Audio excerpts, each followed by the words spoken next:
Third and long situation, why don't you run the ball and pick up that first down with this running play? Coming up next.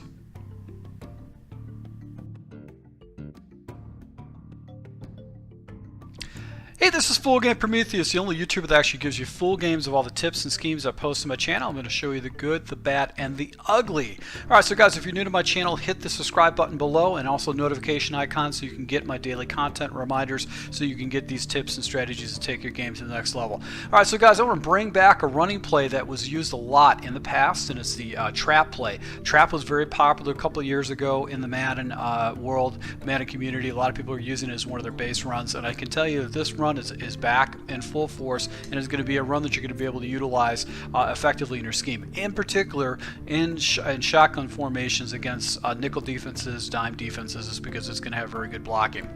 So we're going to go ahead and call this out of the huddle. We're going to use the 0-1 trap out of the doubles formation. And we're going to do this against random nickel defenses against our opponent. The key to this running play is basically the right guard. The right guard is essentially going to go ahead and tell us where we want to go with the ball.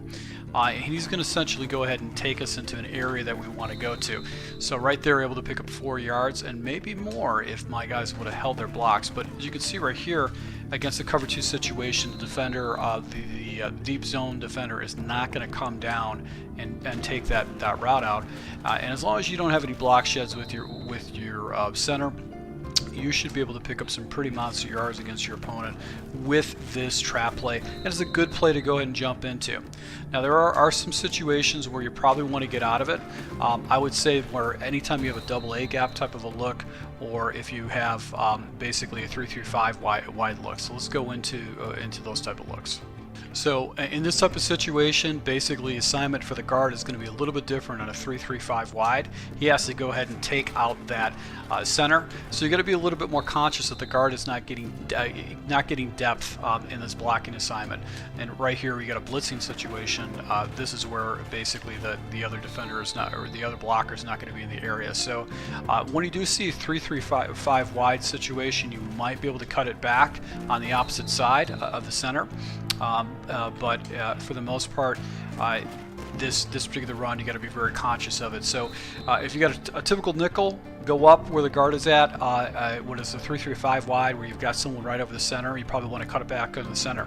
Now this is a situation where I'd probably just jump into an inside zone because the blocking against the double A gap is a little bit better, because you can see it gets very, very tight, very congested, and if you don't have a really good run stick, you're not gonna make it very far. So it's important that you understand that. So if you see 3-3-5 format or double A gap format, you probably want to get out of this run.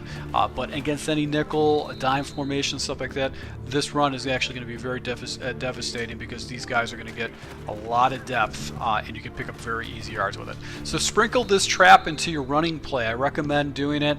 Experiment with it, get used to it. But the key to actually watching your blocks is going to be where that guard actually blocks to. If he blocks off to the left, you're going to take the ball to the left. If he goes straight, you're going to go off to the right and right behind him. So once again, to my subscribers, I really appreciate your support.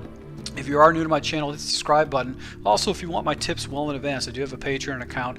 I actually post all my tips well in advance to my Patreon members, and I build up custom schemes for my select few Patreon subscribers. So go ahead. Once again, thank you for your support. Until next time.